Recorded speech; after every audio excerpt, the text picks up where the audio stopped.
longer a saving economy, we become more of a spending economy. And we spend so much for so many things. And if we can't, I think it's very wrong if we can't take that effort to do a master health checkup to identify many of the things which are asymptomatic, like a kidney disease, and get our values clear, be aware about our numbers. That's very, very important. So, diet and lifestyle changes and restricting use of over-the-counter medications.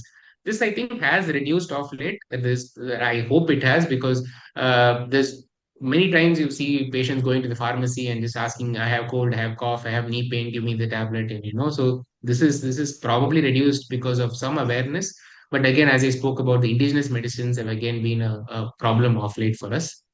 And early treatment of acute kidney injury and following of those that survive from that acute kidney injury are all important.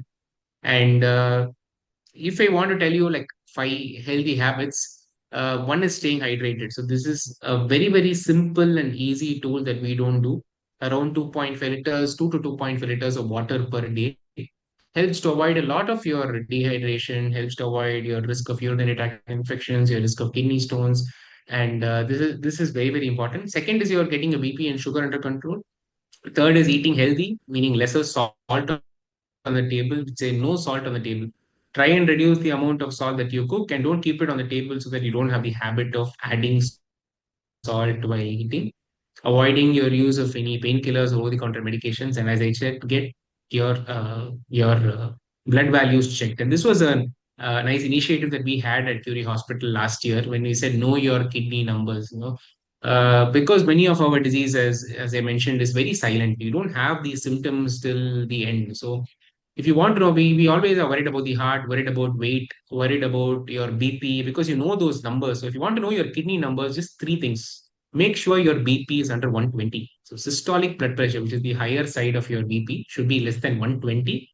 Creatinine should be less than 1.2, and the protein leak in the urine. So this awareness about this protein leak isn't there. So kidney is like a kind of a filter, like a tea filter or a coffee filter. The small, small pores wherein water starts to get filtered and gets produced at urine. But with age and with BP or sugar, those pores start to open up and have some inflammation. The spores get damaged. So beyond the water, heavier molecules such as protein start leaking, which is what presents as frothy urine or bubbles in the urine. People don't realize the symptom. People neglect a urine albumin or urine protein of trace or 1 plus in the urine. Even they say only 1 plus, what is it? What is that going to do? It's only trace albumin. What is that going to do? But it's very, very important that that urine protein is zero, because that is an early marker of your kidney injury. So when this BP goes up, this could be a marker of kidney injury or could be an effect of kidney injury.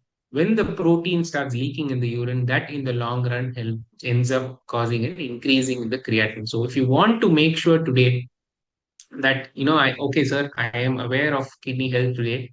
I want to know if my kidney is doing well. What should I do? You don't need any magic test. Check your BP, check your creatinine, check your urine routine for protein leak, and maybe do an ultrasound alone. And if that is good, you needn't be worried at all. You can go about your routine activities.